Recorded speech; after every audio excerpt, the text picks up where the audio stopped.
Dark Souls 3 has some of the greatest bosses in gaming. Jaw-dropping spectacle, incredibly detailed and thought-out engagements. But at the same time, what is going on with this game, bro? I've found stuff that has completely blown my mind. Like, the boss's arm ends here, so what is this hit capsule doing all the way out here? And why are the flames here, but their hit detectors aren't even touching them? And don't worry, we will get into whatever the hell this is with the Soul of Cinder. This video is part 1 of a 2-part series where we appreciate and commiserate over the most interesting and jankest hitboxes and frame data of every major boss in the game. This is Dark Souls 3 like you've never seen it before. Let's run it. The 10 bosses covered in this video are ranked by how difficult I think that they were.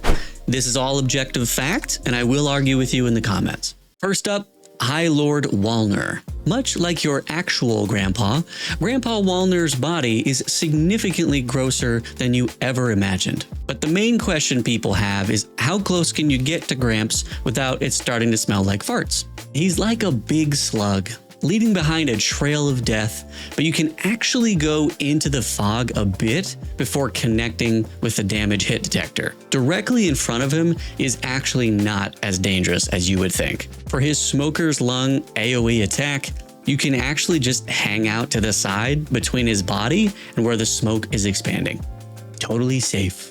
A lot of his attacks are actually pretty unintimidating. His 2-arm slam attack doesn't actually have any detection on the fist itself, and his animation where he summons skeletons to fight for him looks like it would have the ability to damage you, but it's just for show. Some of his attacks are even active for as little as only 2 frames and include just a small portion of the overall movement. He does have a few surprises though, like this bitch slap attack where it's animated like he just got his nails done and doesn't want to break them.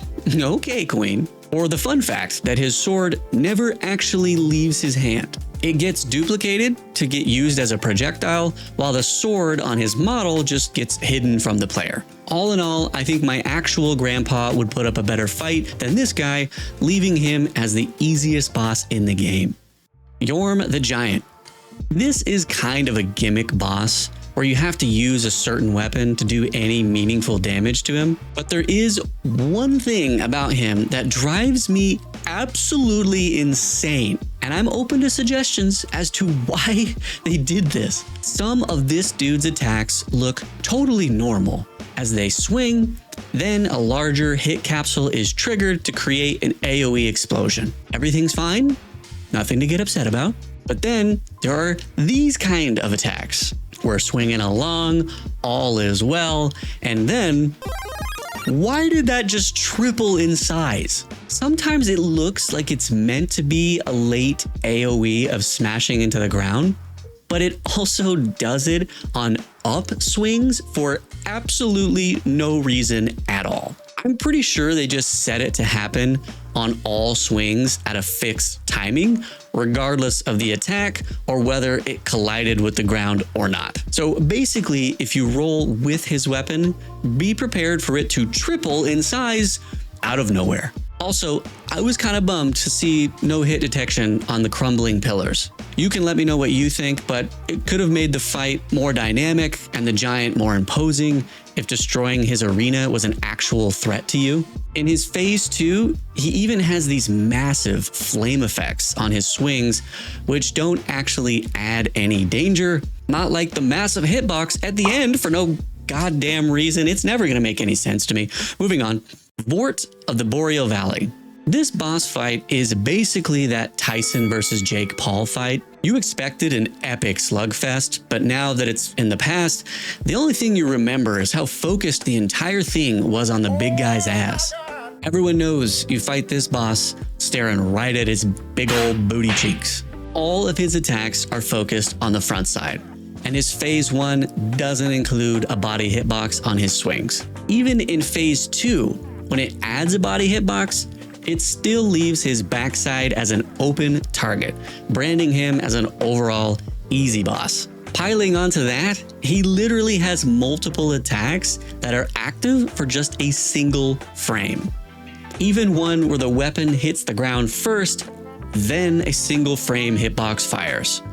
Most attacks that look like they have an AoE actually don't. There's no shoulder check hitbox on him, so you have some mercy between his body and weapon. And sometimes attacks can be avoided by, just standing there. Huh? But the biggest goofball thing he has is his second phase transition has one of the silliest timed hit detectors I've ever seen. He brings up the weapon and slams it down, but by the time he brings it down, it's no longer active. But at least he has a little bit of an intimidating factor with a massive area of effect with his frostbite breath, and the frost effect expands way beyond the actual freezing beam. Iudex Gundyr, the beloved perfect prince of introductory bosses. But that's not to say there isn't some weird stuff going on with him. Number one, and this is probably just me, but why is his shoulder check horizontal? I don't like it. Make it vertical, like the rest of his body. But in testing, probably the gameplay just felt better with it that way, but whatever. But I do appreciate the effort put into his weapon hit detection. It flows with the size of the weapon instead of just making the entire thing a big tube. But if the weapon can't hit you, it doesn't really matter, because on some attacks, his max rotation speed is set just a touch too slow to catch you strafing on his right side. Get walked on, you big dumb idiot! I died to this guy a lot learning Dark Souls 3. Can you tell?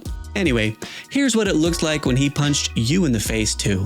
As for parrying, he actually has a 2-frame timing, which is not the standard in later games, which only have 1 frame. Don't think about parrying when the weapon hits you, think about parrying when his wrist hits you. But that's basically it for phase 1, but then phase 2 happens and he goes, I believe the lore calls it, goblin mode?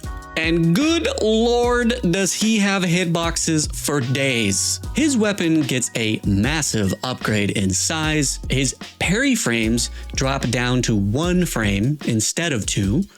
And for some moves, his entire body is a wall of pain. I never realized, because I'm usually just panic rolling at this point, but most of these attacks have his weapon and the monster attacking together. His claw hitbox reminds me of Dragon Lord Placidusax from Elden Ring, but here the hitboxes are placed well, as opposed to well in front of the claws. I have a bunch of videos covering Elden Ring, Dark Souls, other games, so check out the channel if you haven't seen those, and remember to subscribe so that you can be sure to see part 2 of this series. But anyway, in all FromSoft games, they seem to struggle to keep tail hitboxes consistent throughout the attack. This one in particular gets a little ridiculous by the end.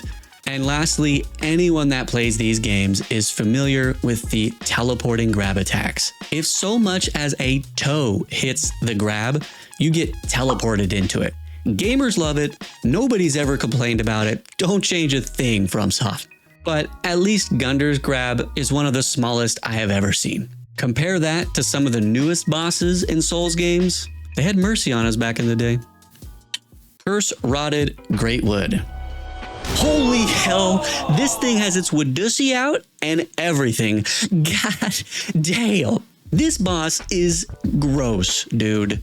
Why does it have to jiggle when you hit it? This thing has gross poison fruit that drops from its branches, just falling down, releases juices, I guess, which oddly appear, fade away, then fade back in for some reason. Such a weird texture choice and animation to me. But it is one of the first bosses in the game that features AoE on its smash attacks. Although the appearance and visual effects of the AoE are way bigger than the actual threat itself. Look at those flowers going crazy in that huge dust cloud. But as your date with the biggest catfish in gaming history continues, she takes you somewhere you can be more private. Lucky you. It's a big boss, so it does big boss things down here. Like its crawling attack, where the foot is a hitbox at the start, then stops, Then the foot on the other side isn't a hitbox at all for the same motion until, oh, now it is, okay. And then ending with an absolutely ginormous hit detector for its thin little arm. That's big bosses for you. Complete with a hefty grab detector. And el clásico teletransportarse, nos encanta verlo. But if you think I'm being dramatic, let me show you one last thing. What you are looking at is insane to me. The arm ends here. What is this hitbox here for other than a big middle finger to me, personally? Because yes, it is active and it does damage you. I am starting a class action lawsuit for pain and suffering on this one. What? I was so mad when I saw this. Oh my God. Crystal Sage. As head chairman of the Gamers Against Magic Closed Council, I find this entire boss offensive. Spamming magic attacks from a distance and then immediately running away. Forget respect for others. Respect your damn self, coward. Do you think doing magic is cool? It looks cool, yeah. And am I going to exploit the fact that people love watching slow motion lasers and yellow wireframe circles appear in perfect synchrony for views? Obviously, yes. But I will offer two interesting facts. Like, one, the crystals that appear in this phase 2 don't serve any other purpose other than guiding you to where the real Crystal Sage is about to spawn. They don't damage you even when they spawn. Number 2, the Crystal Sage has the craziest parry window I have seen in any FromSoft game. It is 5 frames long, 5 times longer than the norm. You cannot miss it. Old Demon King. To start off, his fried chicken leg weapon hardly has any AoE at all. There are actual fire explosions that happen, and flames trailing behind his swings, but no actual AoE hit detection is present. Even attacks that do have an AoE are really not all that intimidating. They don't last long and are a fraction of the size that they appear to be. It's not until he reaches phase 2 that his attacks have any real threat. Everything starts out in tight formation, but gets a little loosey-goosey at the end. For this attack, start running back first because you are much more likely to get lucky as the hit detectors spread. Same thing with other flame attacks, which I think is kind of an interesting way to handle avoiding an area of effect attack. It's much more about positioning in this fight. Kind of reminds me of the way Dark Souls 2 handled a lot of their boss fights. And finally, here's something weird about Dark Souls 3 and older games in general. Look at this attack and where the hit detectors are located relative to the flame. You see how they're trailing well behind the flames themselves? But then when you watch it here, they are right on target. So to slow down a game like I have been, you have to lower the frame rate. It gets complicated, but essentially in Dark Souls 3, some hitbox calculations are tied to frame rate, which is a problem because people with slower PCs that take longer to render a frame will experience hitboxes in different places than someone with a PC that can keep up. It's not the biggest of deals, but I just think it's kind of funny. This probably could be fixed with what's called delta time, or by having hit calculations calculate distance rather than just speed and duration. But long story short, you now have more stuff that you can use to gaslight yourself into believing it's not your fault that you suck at this game. You're welcome. Abyss Watchers. So remember when I said to parry when the wrist hits you for Gundyr? Well, with the Abyss Watchers, generally yes, do the same thing, but there is some weird exceptions. You would think the parry would start here for this attack, but that's the last possible moment. It actually starts way back here. Also, this phase 2 attack is surprisingly parryable as well. There isn't really a swing attack.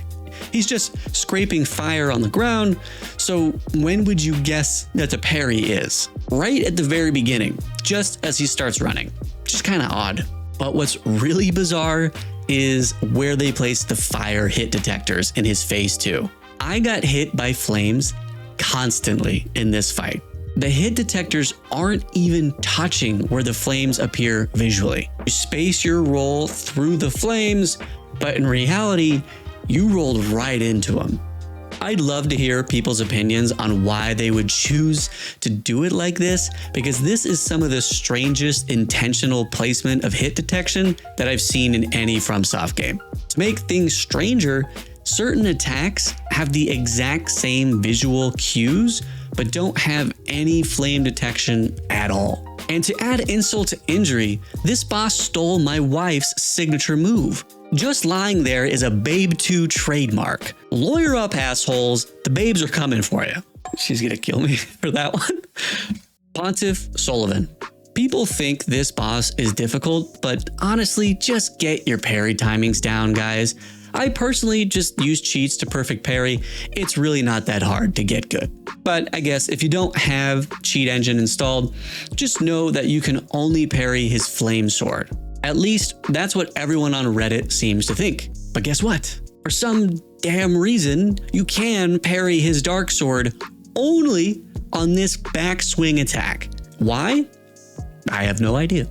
But overall, he is a straightforward swordy boss where even his flame attacks don't include any additional hit detections for the fire. But seriously, watch out for the giant hitboxes attached to his small dark sword. There is zero chance of strafing this boss with the sheer size of shoulder and arm hit detection attached to him. Like, his arm hitbox is twice the width of the actual weapon.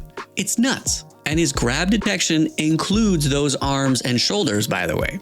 He also has one projectile attack, which interestingly despawns the hit detector, but not the visual projectile when it makes contact with a target, which I actually haven't really seen in any other projectile. So using your friend as a summon shield is technically viable. And finally, for his biggest AoE smash, he is driving the big sword into the ground, but the little sword is active for some reason. But we're all just here to see Big Flame go boom, so here you go. And finally, to end part one with a fan favorite and undoubtedly the hardest we've covered today, Soul of Cinder. Holy crap, this dude is weird as hell. So I think they added bizarre hitboxes to his swings because the ground you fight on is uneven. Because of that, they added these. Is that a hitbox in your pants, or are you just happy to see me? These are all like shoulder check hitboxes on steroids. You can see in some of these that the character takes damage first from these weirdo added hit detectors before the sword itself. My thing is, if you're going to have an uneven ground to create a unique combat arena, why create random ass hit detectors to negate the unique combat in the first place? Throughout each of his phases, there's fun stuff that I found. Like in his opening attack of his spear phase, they forgot to change the hitbox from his sword phase, resulting in an extremely rare occurrence of a hitbox being significantly shorter than a weapon instead of longer. Also, his magic sword is way bigger than I ever thought it was. Not really much of a sword, just kind of a beam of light, really. Speaking of beams of light, I was surprised by how merciful this was. The hit detectors are nowhere near the diameter of the blast, and I was expecting just a tube hitbox. This calls for a tube, you know what I mean? I love tubes. Oh well. He also handles kicks differently than any other boss as well. Kicks like Gundyr's spawn full-sized and simply swing out to meet you, whereas Soul of Cinder's extends with the kick, expanding through with the animation. And it kind of looks like he's doing a little jig. And that's just fun for the whole family. But what isn't fun for the whole family and makes children cry is this combo we all know and love. Good God, look at the size of that thing. If any part of you touches that, you get looped into the grab animation. Good thing they put that little shoulder check so you couldn't strafe it. Yeah, okay, the hitbox covers the entire body. This must be the largest grab detector relative to a boss's size I have ever seen. Compare all that to what just a normal grab detector on this boss looks like. Doesn't seem so bad at all now. But overall, this is still one of my favorite bosses in the entire game. and these Dark Souls 3 videos have been a blast to make. Feel free to check out the other videos we have on the channel, and remember to subscribe so you can see part 2 releasing soon. Also, likes and comments go a long way to help other people that may like the video see it. But as always, thanks for watching.